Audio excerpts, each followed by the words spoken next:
नमस्कार। आप सभी का हार्दिक अभिनंदन। आइए पद्म पुराण के भूमि खंड के अगले अध्याय का पाठन आरंभ करते हैं।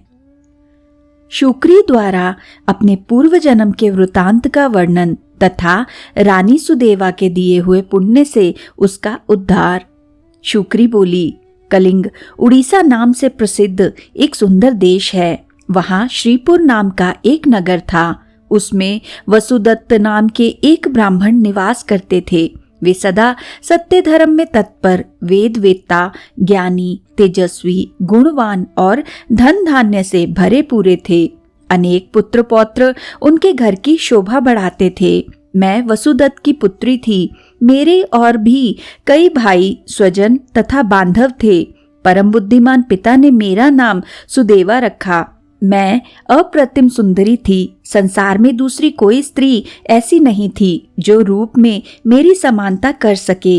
रूप के साथ ही चढ़ती जवानी पाकर मैं गर्व से उन्मत्त हो उठी। मेरी मुस्कान बड़ी मनोहर थी। बचपन के बाद जब मुझे हाव भाव से युक्त यौवन प्राप्त हुआ, तब मेरा भरा पूरा रूप देखकर मेरी माता को बड़ा दुख हुआ। वह पिता से बोली, महाभाग, आप कन्या का विवाह क्यों नहीं कर देते? अब यह जवान हो चुकी है, इसे किसी योग्य वर को सौंप दीजिए। वसुदत्त ने कहा, कल्याणी सुनो, मैं उसी वर के साथ इसका विवाह करूंगा जो विवाह के पश्चात मेरे ही घर पर निवास करे, क्योंकि सुदेवा मुझे प्राणों से भी बढ़कर प्यारी है। मैं इसे आंखों से ओट नहीं होने देना चाहता। तदनंतर एक दिन संपूर्ण विद्याओं में विशारद एक कौशिक गोत्री ब्राह्मण भिक्षा के लिए मेरे द्वार पर आए। उन्होंने वेदों का पूर्ण अध्ययन किया था। वे बड़े अच्छे स्वर से वेद मंत्रों का उच्चारण करते थे। उन्हें आया देख मेरे पिता ने पूछा, आप कौन हैं? आपका नाम, कुल, गोत्र और आचार क्या है, यह बताइए। पिता की बात सुनकर ब्राह्मण कुमार ने उत्तर दिया, कौशिक वंश में मेरा जन्म हुआ है। मैं वेद वेदांगों का पारंगत विद्वान हूँ। मेरा नाम शिव शर्मा है। मेरे माता पिता अब इस संसार में नहीं हैं।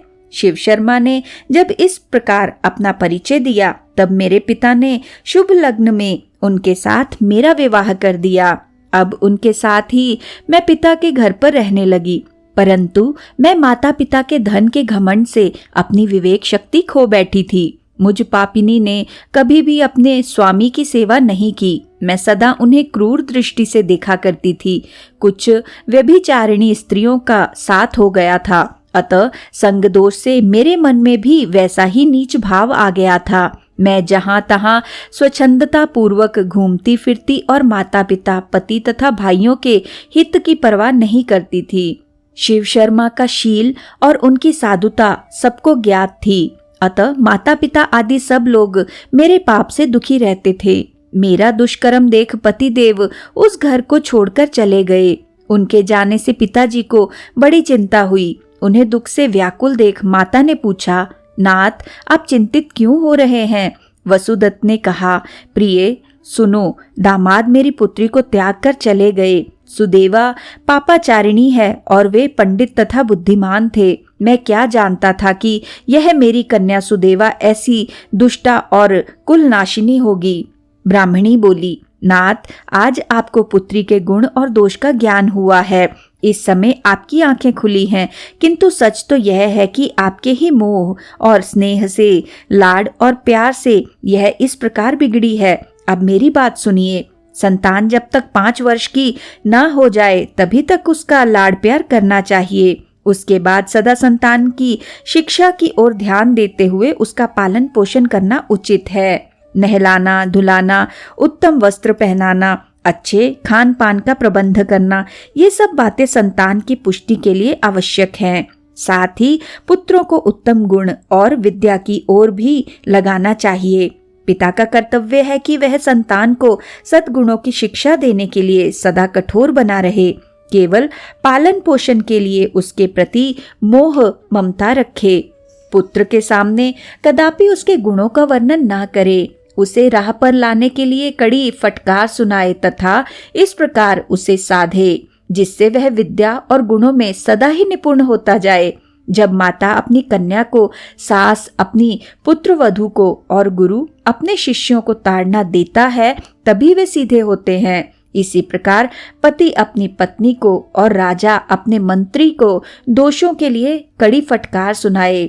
शिक्षा बुद्धि से ताड़न और पालन करने पर संतान सद्गुणों द्वारा प्रसिद्धि लाभ करती है। शिव शर्मा उत्तम ब्राह्मण थे। उनके साथ रहने पर भी इस कन्या को अपने घर में निरंकुश स्वच्छंद बना रखा था। इसी से उच्छृंखल हो जाने के कारण यह नष्ट हुई है। पुत्री अपने पिता के घर में रहकर जो पाप करती है उसका फल माता पिता को भी भोगना पड़ता है। इसलिए समर्थ पुत्री को अपने घर में नहीं रखना चाहिए। जिससे उसका ब्याह किया गया है उसी के घर में उसका पालन पोषण होना उचित है। वहां रहकर वह भक्ति पूर्वक जो उत्तम गुण सीखती है और पति की सेवा करती है उससे कुल की कीर्ति बढ़ती है और पिता भी सुखपूर्वक जीवन व्यतीत करता है। ससुराल में रहकर यदि वह पाप करती है तो उसका फल पति को भोगना पड़ता है। वहां सदाचार पूर्वक रहने से वह सदा पुत्र पौत्रों के साथ वृद्धि को प्राप्त होती है।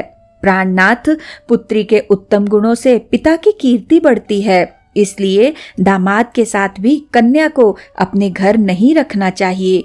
इस विषय में एक पौराणिक इतिहास सुना जाता है जो 28वें द्वापर के आने पर संघटित होने वाला है। यदुकुल श्रेष्ठ वीरवर उग्रसेन के यहाँ जो घटना घटित होने वाली है उसी का मैं भूतकाल के रूप में वर्णन करूंगी। माथुर प्रदेश में मथुरा नाम की नगरी है। वहाँ उग्रसेन नाम वाले यदुवंशी राजा राज्य करते थे। वे शत्रु विजयी, संपूर्ण धर्मों के तत्वज्ञ, बलवान, दाता और सद्गुणों के जानकार थे। मेधावी राजा उग्रसेन धर्म पूर्वक राज्य का संचालन और प्रजा का पालन करते थे। उन्हीं दिनों परम पवित्र विदर्भ देश में सत्यकेतु नाम से प्रसिद्ध एक प्रतापी राजा थे। उनकी एक पुत्री थी जिसका नाम पद्मावती था। वह सत्य धर्म में तत्पर तथा स्त्री समुचित गुणों से युक्त होने के कारण दूसरी लक्ष्मी के समान थी। मथुरा के राजा उग्रसेन ने उस मनोहर नेत्रों वाली पद्मावती से विवाह किया। उसके स्नेह और प्रेम से मथुरा नरेश मुग्ध हो गए। पद्मावती को वे प्राणों के समान प्यार करने लगे।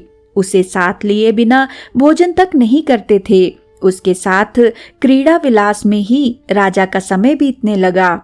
पद्मावती के बिना उन्हें एक क्षण भी चैन नहीं पड़ता था। इस प्रकार उस दंपत्ति में परस्पर बड़ा प्रेम था। कुछ काल के पश्चात विदर्भ नरेश सत्यकेतु ने अपनी पुत्री पद्मावती को स्मरण किया। उसकी माता उसे न देखने के कारण बहुत दुखी थी। उन्होंने मथुरा नरेश उग्रसेन के पास अपने दूत भेजे। दूतों ने वहां जाकर आदर पूर्वक राजा से कहा, महाराज, विदर्भ नरेश सत्यकेतु ने अपनी कुशल कहलाई है और आपका कुशल समाचार वे पूछ रहे हैं। यदि उनका प्रेम और स्नेहपूर्ण अनुरोध आपको स्वीकार हो तो राजकुमारी पद्मावती को उनके यहाँ भेजने की व्यवस्था कीजिए। वे अपनी पुत्री को देखना चाहते हैं।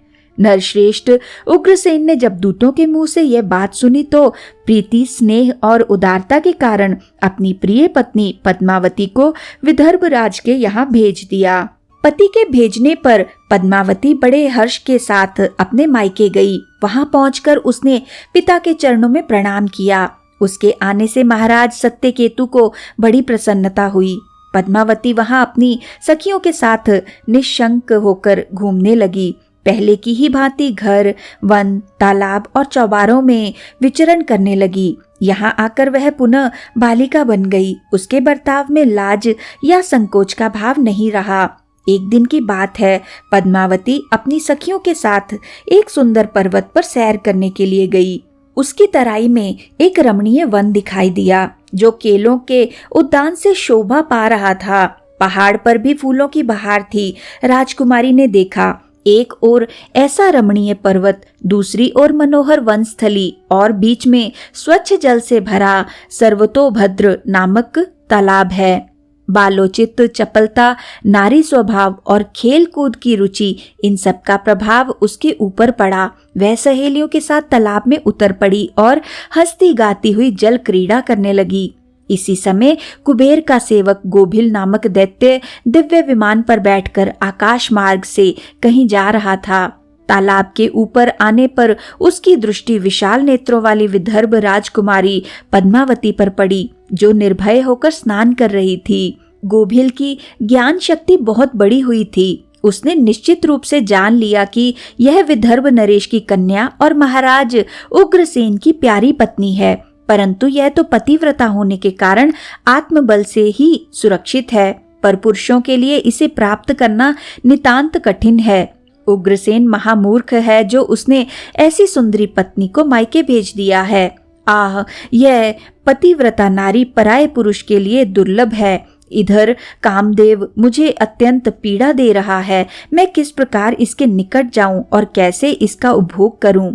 इसी उधेड़ बुन में पड़े पड़े उसने अपने लिए एक उपाय निकाल लिया। गोभिल ने महाराज उग्रसेन का मायामय रूप धारण किया। वह ज्यों का त्यों उग्रसेन बन गया। वही अंग, वही उपांग, वैसे ही वस्त्र, उसी तरह का वेश और वही अवस्था। पूर्ण रूप से उग्रसेन सा होकर वह पर्वत के शिखर पर उतरा और एक अशोक वृक्ष की छाया में शिला के ऊपर बैठकर उसने मधुर स्वर से संगीत छेड़ दिया। वह गीत संपूर्ण विश्व को मोहित करने वाला था। ताल, लय और उत्तम स्वर से युक्त उस मधुर गान को सखियों के मध्य में बैठी हुई सुंदरी पद्मावती ने भी सुना। वह सोचने लगी, कौन गायक यह गीत गा रहा है? राजकुमारी के मन में उसे देखने की उत्कंठा हुई। उसने सखियों के साथ जाकर देखा, अशोक की छाया में उज्जवल शिलाखंड के ऊपर बैठा हुआ कोई पुरुष गा रहा है। वह महाराज उग्रसेन सा ही जान पड़ता है। वास्तव में तो वह राजा के वेश में नीच दानव गोभिल ही था। पद्मावती विचार करने लगी, मेरे धर्मपरायण स्वामी मथुरा नरेश अपना राज्य छोड़कर इतनी दूर कब और कैसे चले आए? वह इस प्रकार सोच ही रही थी कि उस पापी ने स्वयं ही पुकारा, प्रिय आओ आओ, देवी तुम्हारे बिना मैं नहीं जी सकता। सुंदरी, तुमसे अलग रहकर मेरे लिए इस प्रिय जीवन का भार वहन करना ही असंभव हो गया है। तुम्हारे स्नेह ने मुझे मोह लिया है, अतः मैं तुम्हें छोड़कर कहीं नहीं रह सकता। पति रूपधारी दैत्य के ऐसा कहने पर पद्मावती कुछ लज्जित सी होकर उसके सामने गई। वह पद्मावती का हाथ पकड़कर उसे एकांत स्थान में ले गया और वहां अपनी इच्छा के अनुसार उसका उपभोग किया। महाराज उग्रसेन के गुप्त अंग में कुछ खास निशानी थी जो उस पुरुष में नहीं दिखाई दी। इससे सुंदरी पद्मावती के मन में उसके प्रति संदेह उत्पन्न हुआ। राजकुमारी ने अपने वस्त्र संभालकर पहन लिए, किंतु उसके हृदय में इस घटना से बड़ा दुख हुआ। वह क्रोध में भरकर नीच दानव गोभिल से बोली, ओ नीच, जल्दी बता तू कौन है? तेरा आकार दानव जैसा है, तू पापाचारी और निर्दयी है। यह कहते कहते आत्मगलानी के कारण उसकी आंखें भर आई। वह शाप देने को उद्यत होकर बोली, दुरात्मन, तूने मेरे पति के रूप में आकर मेरे साथ छल किया और इस धर्ममय शरीर को अपवित्र करके मेरे उत्तम पातिव्रत्य का नाश कर डाला है। अब यही तू मेरा भी प्रभाव देख ले, मैं तुझे अत्यंत कठोर शाप दूंगी। उसकी बात सुनकर गोभिल ने कहा, पतिव्रता स्त्री भगवान श्री विष्णु तथा उत्तम ब्राह्मण के भय से तो समस्त राक्षस और दानव दूर भागते हैं। मैं दानव धर्म के अनुसार ही इस पृथ्वी पर विचर रहा हूँ। पहले मेरे दोष का विचार करो, किस अपराध पर तुम मुझे शाप देने को उद्यत हुई हो? पद्मावती बोली, पापी, मैं साध्वी और पतिव्रता हूँ। मेरे मन में केवल अपने पति की कामना रहती है। मैं सदा उन्हीं के लिए तपस्या किया करती हूँ। मैं अपने धर्म मार्ग पर स्थित थी, किंतु तूने माया रचकर मेरे धर्म के साथ ही मुझे भी नष्ट कर दिया। इसलिए रे दुष्ट, तुझे भी मैं भस्म कर डालूंगी। गोभिल बोला, राजकुमारी, यदि उचित समझो तो सुनो, मैं धर्म की ही बात कह रहा हूँ। जो स्त्री प्रतिदिन मन, वाणी और क्रिया द्वारा अपने स्वामी की सेवा करती है, पति के संतुष्ट रहने पर स्वयं भी संतोष का अनुभव करती है, पति के क्रोधी होने पर भी उसका त्याग नहीं करती, उसके दोषों की ओर ध्यान नहीं देती, उसके मारने पर भी प्रसन्न होती है और स्वामी के सभी कामों में आगे रहती है, वही नारी पतिव्रता कही गई है। यदि स्त्री इस लोक में अपना कल्याण करना चाहती है तो वह पतित, रोगी, अंगहीन, कोढ़ी, सब धर्मों से रहित तथा पापी पति का भी परित्याग न करे। जो स्वामी को छोड़कर चली जाती है और दूसरे कामों में मन लगाती है, वह संसार में सब धर्मों से बहिष्कृत व्यभिचारिणी समझी जाती है। जो पति की अनुपस्थिति में लोलुपतावश ग्राम्य भोग तथा श्रृंगार का सेवन करती है, उसे मनुष्य कुलटा कहते हैं। मुझे वेद और शास्त्रों द्वारा अनुमोदित धर्म का ज्ञान है। गृहस्थ धर्म का परित्याग करके पति की सेवा छोड़कर यहाँ किस लिए आई? इतने पर भी अपने ही मुंह से कहती हो मैं पतिव्रता हूँ। कर्म से तो तुम में पातिव्रत्य का लेश मात्र भी नहीं दिखाई देता। तुम डर भय छोड़कर पर्वत और वन में मतवाली होकर घूमती फिरती हो, इसलिए पापिनी हो। मैंने यह महान दंड देकर तुम्हें सीधी राह पर लगाया है। अब कभी तुमसे ऐसी धृष्टता नहीं हो सकती। बताओ तो पति को छोड़कर किस लिए यहाँ आई हो? यह श्रृंगार, ये आभूषण तथा यह मनोहर वेश धारण करके क्यों खड़ी हो? पापिनी, बोलो ना, किस लिए और किसके लिए यह सब किया? कहाँ है तुम्हारा पातिव्रत्य? दिखाओ तो मेरे सामने। व्यभिचारिणी स्त्रियों के समान बर्ताव करने वाली नारी, तुम इस समय अपने पति से 400 कोस दूर हो। कहाँ है तुमने पति को देवता मानने का भाव? दुष्टा कहीं की, तुम्हें लाज नहीं आती? अपने बर्ताव पर घृणा नहीं होती? तुम क्या मेरे सामने बोलती हो? कहाँ है तुम्हारी तपस्या का प्रभाव? कहाँ है तुम्हारा तेज और बल? आज ही मुझे अपना बल, वीर्य और पराक्रम दिखाओ। पद्मावती बोली, ओ नीच असुर, सुन, पिता ने स्नेहवश मुझे पति के घर से बुलाया है। इसमें कहाँ पाप है? मैं काम, लोभ, मोह तथा डाह के वश पति को छोड़कर नहीं आई हूँ। मैं यहाँ भी पति का चिंतन करती हुई ही रहती हूँ। तुमने भी छल से मेरे पति का रूप धारण करके ही मुझे धोखा दिया है। गोभिल ने कहा, पद्मावती, मेरी युक्ति युक्त बात सुनो। अंधे मनुष्यों को कुछ दिखाई नहीं देता। तुम धर्म रूपी नेत्र से हीन हो, फिर कैसे मुझे यहाँ पहचान पाती? जिस समय तुम्हारे मन में पिता के घर आने का भाव उदय हुआ, उसी समय तुम पति की भावना छोड़कर उनके ध्यान से मुक्त हो गई थी। पति का निरंतर चिंतन ही सतियों का ज्ञान का तत्व है। जब वही नष्ट हो गया, तब तुम्हारे हृदय की आंख ही फूट गई। तब ज्ञान नेत्र से हीन होने पर तुम मुझे कैसे पहचानती? ब्राह्मणी कहती है। प्राणनाथ, गोभिल की बात सुनकर राजकुमारी पद्मावती धरती पर बैठ गई। उसके हृदय में बड़ा दुख हो रहा था। गोभिल ने फिर कहा, शुभे, मैंने तुम्हारे उदर में जो अपने वीर्य की स्थापना की है, उससे तीनों लोगों को त्रास पहुंचाने वाला पुत्र उत्पन्न होगा। यूं कहकर वह दानव चला गया। गोभिल बड़ा दुराचारी और पापात्मा था। उसके चले जाने पर पद्मावती महान दुख से अभिभूत होकर रोने लगी। रोने का शब्द सुनकर सखियां उसके पास दौड़ी आईं और पूछने लगी, राजकुमारी, रोती क्यों हो? मथुरा नरेश महाराज उग्रसेन कहाँ चले गए? पद्मावती ने अत्यंत दुख से रोते रोते अपने छल जाने की सारी बात बता दी। सहेलियां उसे पिता के घर ले गई। उस समय वह शोक से कातर हो थर-थर कांप रही थी। सखियों ने पद्मावती की माता के सामने सारी घटना कह दी। सुनते ही महारानी अपने पति के महल गई और उनसे कन्या का सारा वृतांत उन्होंने कह सुनाया। उसे सुनकर महाराज सत्यकेतु को बड़ा दुख हुआ। उन्होंने सवारी और वस्त्र आदि देकर कुछ लोगों के साथ पुत्री को मथुरा में उसके पति के घर भेज दिया। धर्मात्मा राजा उग्रसेन पद्मावती को आई देख बहुत प्रसन्न हुए। वे रानी से बार बार कहने लगे, सुंदरी, मैं तुम्हारे बिना जीवन धारण नहीं कर सकता। प्रिय, तुम अपने गुण, शील, भक्ति, सत्य और पातिव्रत्य आदि सद्गुणों से मुझे अत्यंत प्रिय लगती हो। अपनी प्यारी भार्या पद्मावती से यूं कहकर नृपश्रेष्ठ महाराज उग्रसेन उसके साथ विहार करने लगे। सब लोगों को भय पहुंचाने वाला उसका भयंकर गर्भ दिन दिन बढ़ने लगा, किंतु उस गर्भ का कारण केवल पद्मावती ही जानती थी। अपने उदर में बढ़ते हुए उस गर्भ के विषय में पद्मावती को दिन रात चिंता बनी रहती थी। 10 वर्ष तक वह गर्भ बढ़ता ही गया। तत्पश्चात उसका जन्म हुआ। वही महान तेजस्वी और महाबली कंस था, जिसके भय से तीनों लोकों के निवासी थर्रा उठे थे तथा जो भगवान श्री कृष्ण के हाथ से मारा जाकर मोक्ष को प्राप्त हुआ। स्वामिन, ऐसी घटना भविष्य में संघटित होने वाली है, यह मैंने सुन रखा है।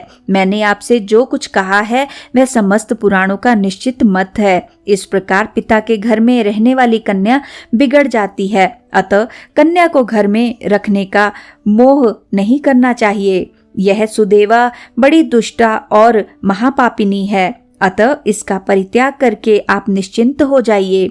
शुक्री कहती है, माता की यह उत्तम सलाह सुनकर मेरे पिता द्विज श्रेष्ठ वसुदत्त ने मुझे त्याग देने का निश्चय किया।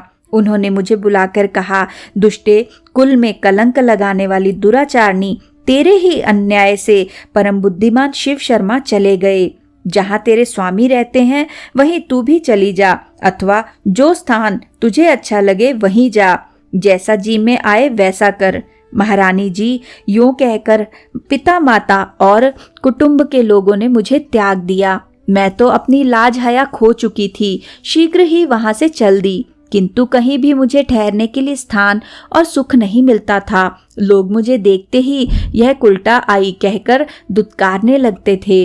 कुल और मान से वंचित होकर घूमती फिरती मैं प्रांत से बाहर निकल गई और गुर्जर देश गुजरात प्रांत के सौराष्ट्र प्रभास नामक पुण्य तीर्थ में जा पहुंची, जहां भगवान शिव सोमनाथ का मंदिर है। मंदिर के पास ही वनस्थल नाम से विख्यात एक नगर था, जिसकी उस समय बड़ी उन्नति थी। मैं भूख से अत्यंत पीड़ित थी, इसलिए खपरा लेकर भीख मांगने चली, परंतु सब लोग मुझसे घृणा करते थे। यह पापिनी आई, भगाओ इसे, यूं कहकर कोई भी मुझे भिक्षा नहीं देता था। इस प्रकार दुखमय जीवन व्यतीत करती मैं बड़े भारी रोग से पीड़ित हो गई। उस नगर में घूमते घूमते मैंने एक बड़ा सुंदर घर देखा, जहां वैदिक पाठशाला थी। वह घर अनेक ब्राह्मणों से भरा था और वहां सब और वेद मंत्रों की ध्वनि हो रही थी। लक्ष्मी से युक्त और आनंद से परिपूर्ण उस रमणीय गृह में मैंने प्रवेश किया। वह सब ओर से मंगलमय प्रतीत होता था। मेरे पति शिव शर्मा का ही वह घर था। मैं दुख से पीड़ित होकर बोली, भिक्षा दीजिए। द्विजश्रेष्ठ शिव शर्मा ने भिक्षा का शब्द सुना। उनकी एक भार्या थी जो साक्षात लक्ष्मी के समान रूपवती थी। उसका मुख बड़ा ही सुंदर था। वह मंगला नाम से प्रसिद्ध थी। परम बुद्धिमान धर्मात्मा शिव शर्मा ने मंद मंद मुस्कुराती हुई अपनी पत्नी मंगला से कहा, प्रिय, वह देखो, एक दुबली पतली स्त्री आई है जो भिक्षा के लिए द्वार पर खड़ी है।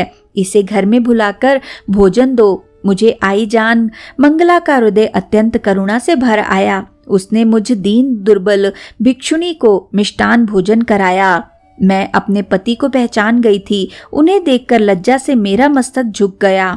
परम सुंदरी मंगला ने मेरे इस भाव को लक्ष्य किया और स्वामी से पूछा, प्राणनाथ, यह कौन है जो आपको देखकर लजा रही है? मुझ पर कृपा करके इसका यथार्थ परिचय दीजिए। शिव शर्मा ने कहा, प्रिय, यह विप्रवर वसुदत्त की कन्या है। बेचारी इस समय भिक्षुकी के रूप में यहाँ आई है। इसका नाम सुदेवा है। यह मेरी कल्याणमयी भार्या है जो मुझे सदा ही प्रिय रही है। किसी विशेष कारण से यह अपना देश छोड़कर आज यहाँ आई है। ऐसा समझकर तुम्हें इसका अच्छे ढंग से स्वागत सत्कार करना चाहिए। यदि तुम मेरा भली भांति प्रिय करना चाहती हो तो इसके आदर भाव में कमी ना रखना। पति की बात सुनकर मंगलमयी मंगला बहुत प्रसन्न हुई। उसने अपने ही हाथों मुझे स्नान कराकर उत्तम वस्त्र पहनने को दिया और स्वयं भोजन बनाकर खिलाने पिलाने लगी।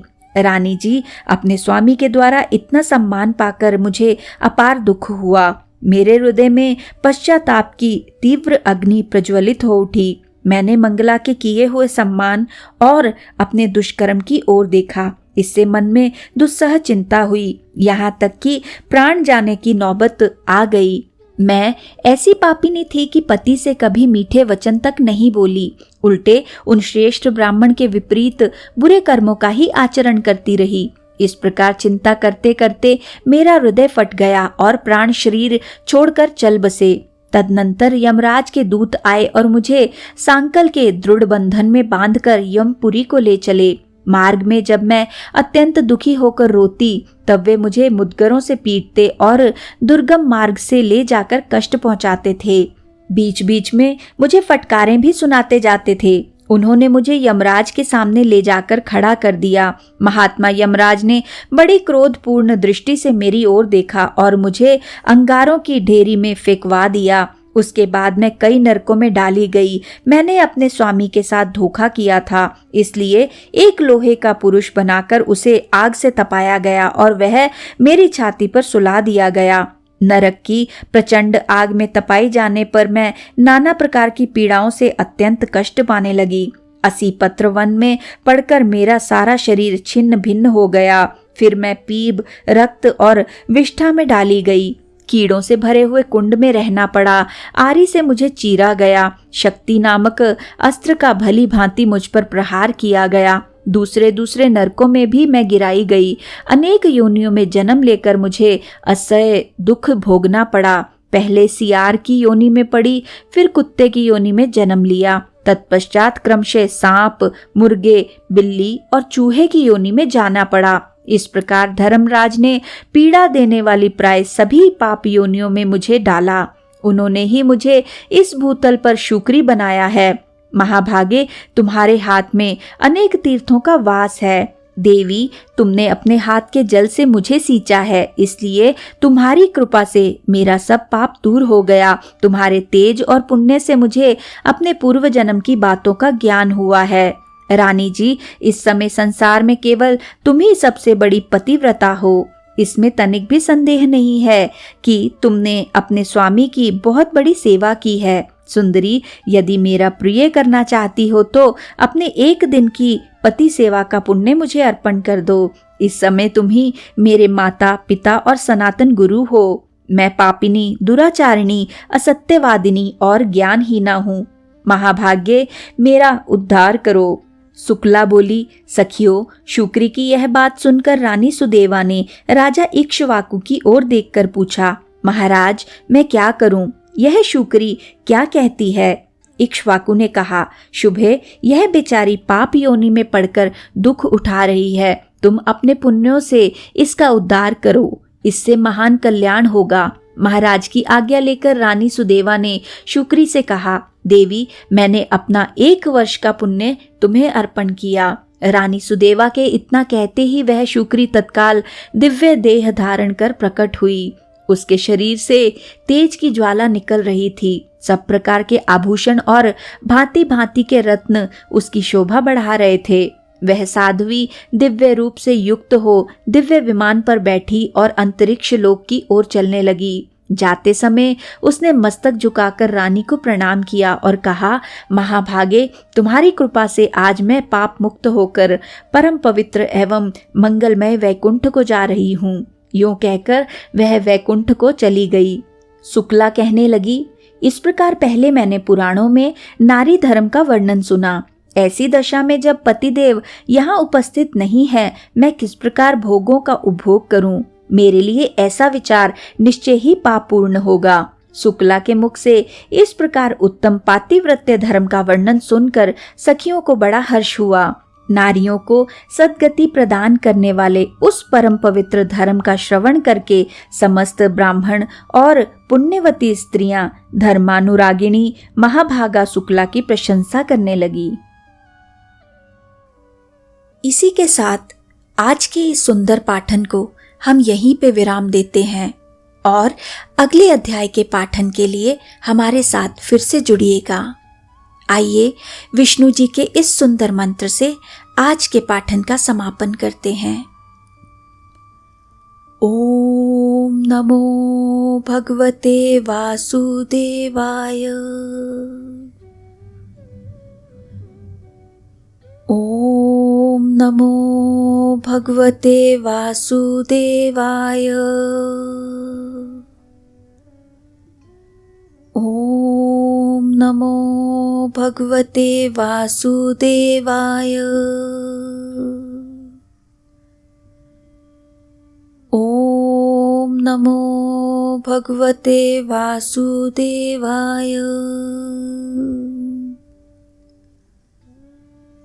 ओम नमो भगवते वासुदेवाय।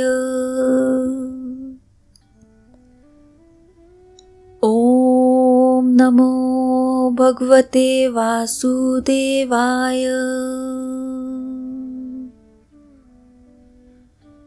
ओम नमो भगवते वासुदेवाय।